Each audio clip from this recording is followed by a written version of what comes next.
Enigma6 is a squad that's been either on the love or hate list for a lot of people. Well, if you've been watching me, you know it's on the love list.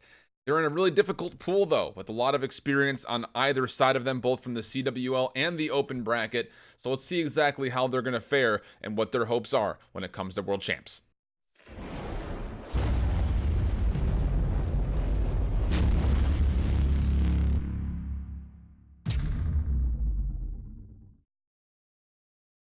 COD fans, welcome back. IHOLDSHIFT back with you guys once again. A pleasure being with you as we'll be digging on in through our 32 on 32, this time featuring Enigma6. A squad that, again, is in the mix of a very interesting pool. And honestly, there's a lot of stats to consider. There's a team that will find success and then make a roster change and then immediately not do as well. We'll kind of hear from General later on in the show as far as why those changes happen and what the mindset is for some of those kind of more ludicrous changes that a lot of people have considered to be not a smart play. But at least in my mind, this has been a squad that has had some of the most co-centric gameplay throughout the year, and there's a lot of reasoning as far as why I think that. So let's take a look, just generally speaking, at Enigma6 and the pool that they're going to be entered into. This is a squad that finished top 16 at Miami, remember, after their 0-3 loss to Evil Geniuses. Definitely a disappointment for them, and it put them into a pool that honestly looks a little bit challenging. They've got Gen G as their number 1 seed ahead of them, and then they will have Team War, one of the best teams from the open bracket with a lot of pro experience on the team, and Fuego Gaming. Another squad that, again, with Mad Cat in the mix, is going to have a lot of resiliency and a lot of hopes and dreams building towards, obviously, gunning to take down Enigma6. And that's the biggest thing when you take a look at this pool for the open bracket teams. They look at these teams like Gen G and say, well, okay, if we beat them, great, but our expectations are not nearly as high. So when you come in as the number 2 seed in a pool like this, a lot of people are gunning for you. So it really comes down to, can you properly prepare for every single team? Because the margin of error is very slim when it comes down to it, honestly, for Enigma6. They have to try to do what they can to finally take down Gen G, which they have not done yet. And then they also have to fend off the feisty Team War and Fuego Gaming as well. Taking a look at just this team in general, though, you look back at their placements, and this is what I was mentioning at the beginning of the show, where they were a PLQ team, got through, qualified, had a very good run during the PLQ, surprised a lot of people, and then they were at Fort Worth, another top 6 finish. Insanely good considering that their start during the Pro League season was a little bit all over the place. Then after that, they'd make a change, and it would be a top 16 at London. And people start to question Enigma6. Why are you making these roster changes when you just finished top 6 previously? Well, they would show those haters wrong, and they come back to Anaheim and be very, very close, one map away from securing a top 4 finish, but they unfortunately lose that one and head to a top 6 finish at Anaheim. And people are saying, okay, Enigma6, we see you, you're doing well.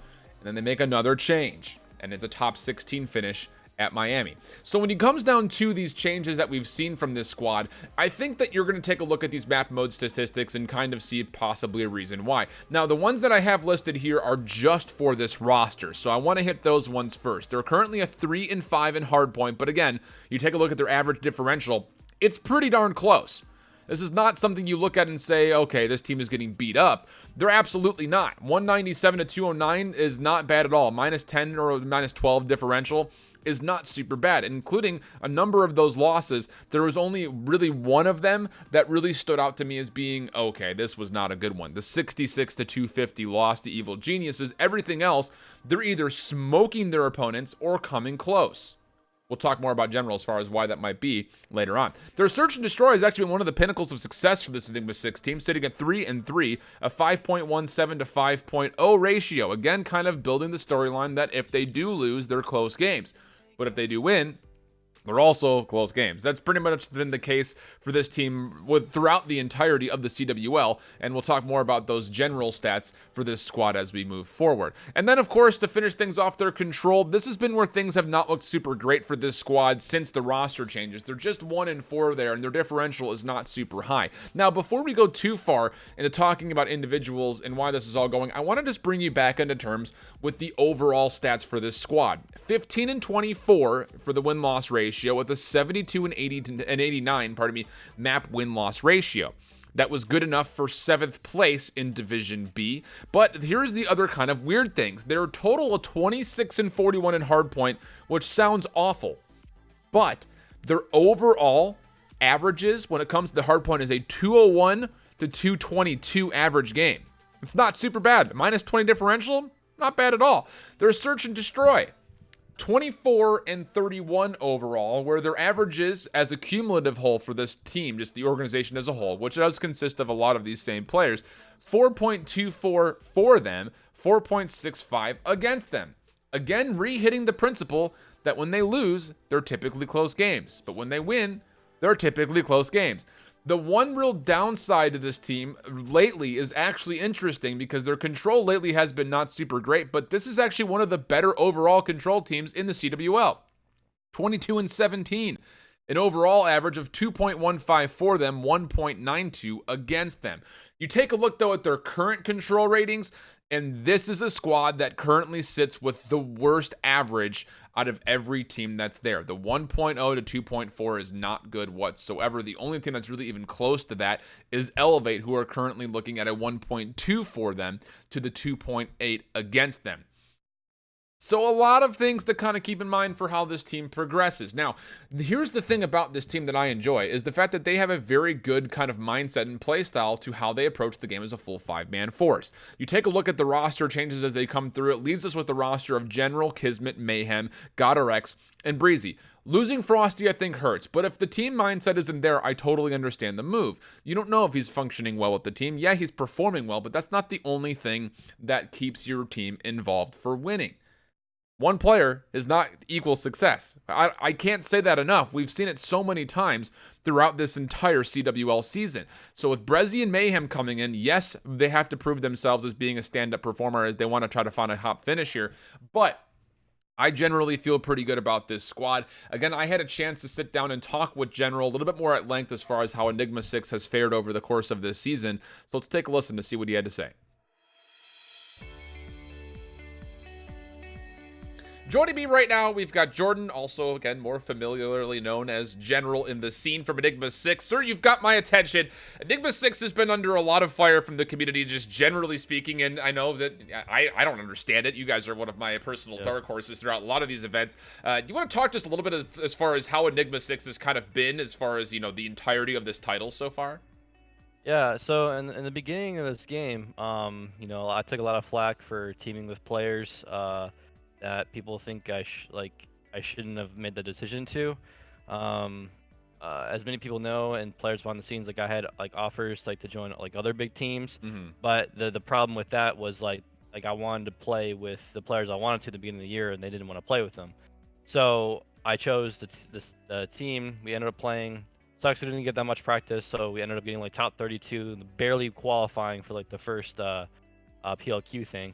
And now everyone thought we were just gonna get dead last, and I literally stuck my team in my basement, boot camped them, and we literally watched freaking 2-3 hours a day of mistakes, and we were in supposed death pool at the time because everyone thought FaZe Black FaZe and all those teams would be, Right. you know, was the pool of death, and we ended up topping it off, and literally the loss we got was freaking choking a 5-1 lead. That stings, but still ended up going 5-1.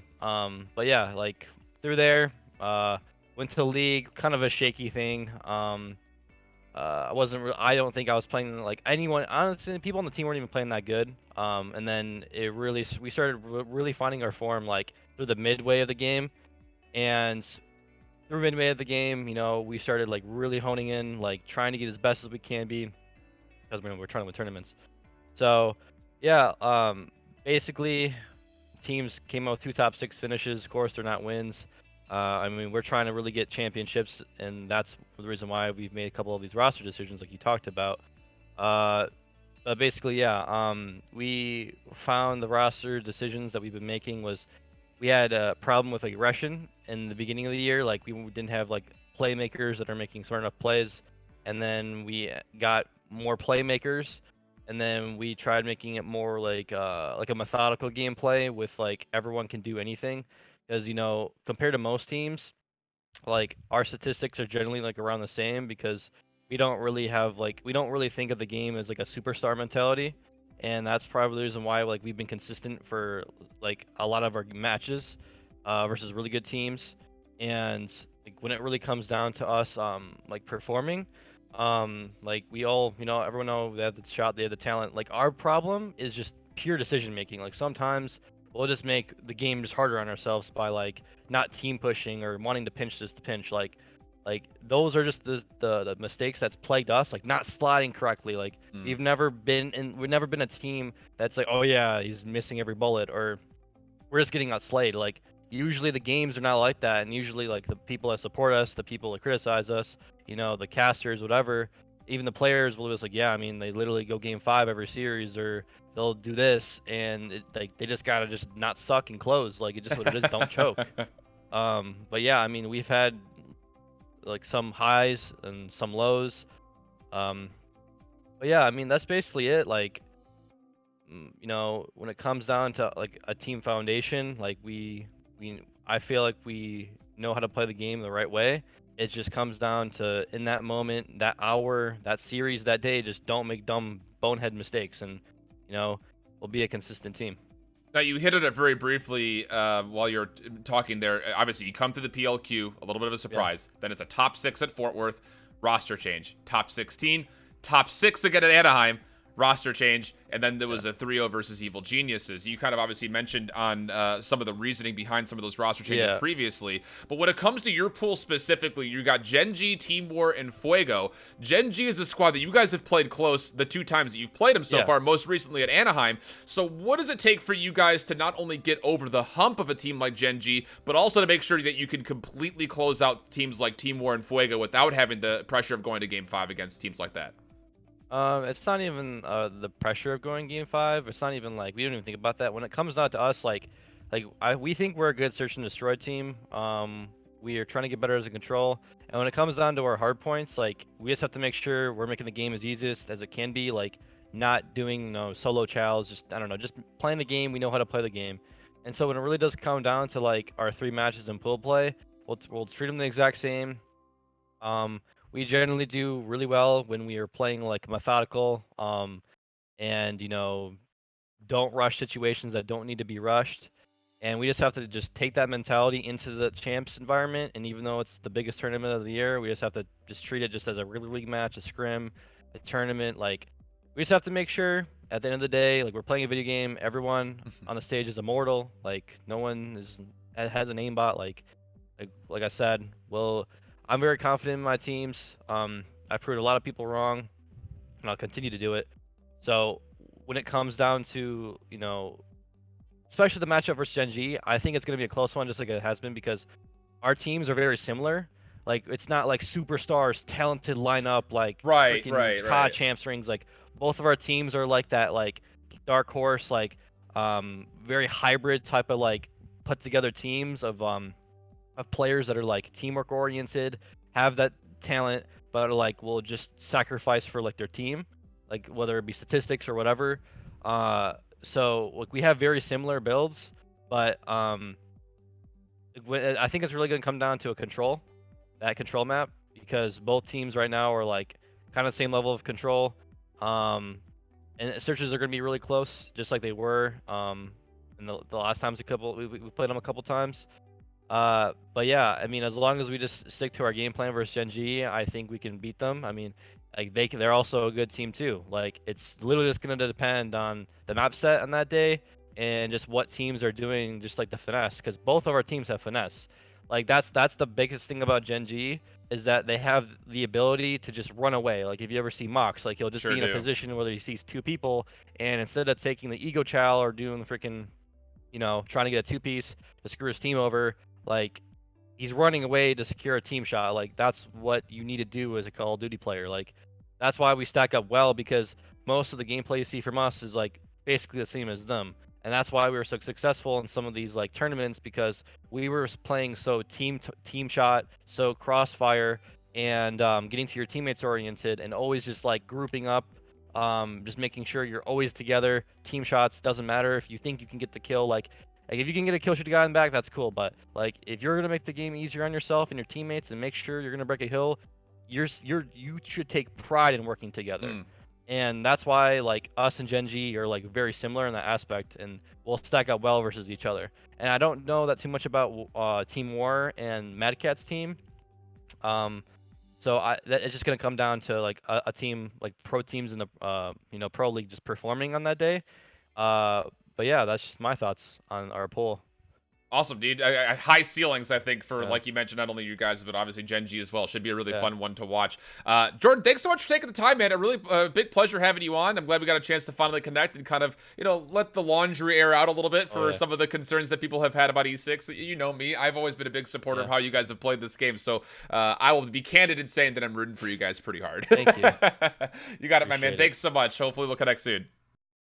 Now, before we go away from this screen here, I want to just highlight GodRx again, who's been really the upstarting performer, I'd say, in the back half of the CWL season. He's played well all season, yes, it's true. But when he played with the Pittsburgh Knights, they weren't able to qualify, things like that. He had that all-star performance at Anaheim, and he's really kind of kept up to that same tune. Maybe, obviously, just a touch below that, but he's still playing at a very highly consistent level.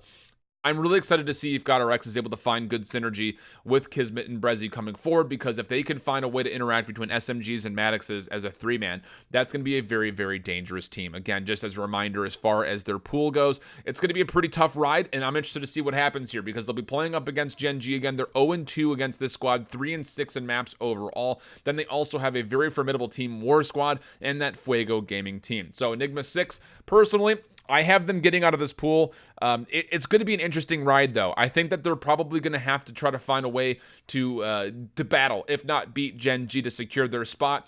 And then it's nowhere near a free win versus Team War. I feel a little bit more confident about their chances of against Fuego Gaming than I think General may have led on at the beginning of the interview. So that's kind of where I'm thinking as far as where they'll finish. I had them finishing second in the pool and making their way out just behind Gen G. That's going to conclude this 32 on 32. Coming up next, we'll be doing more with Pool B. So make sure you guys just go ahead, get to the next video, get ready to go for it. And until next time, hope you all keep holding it down. Later, bye-bye.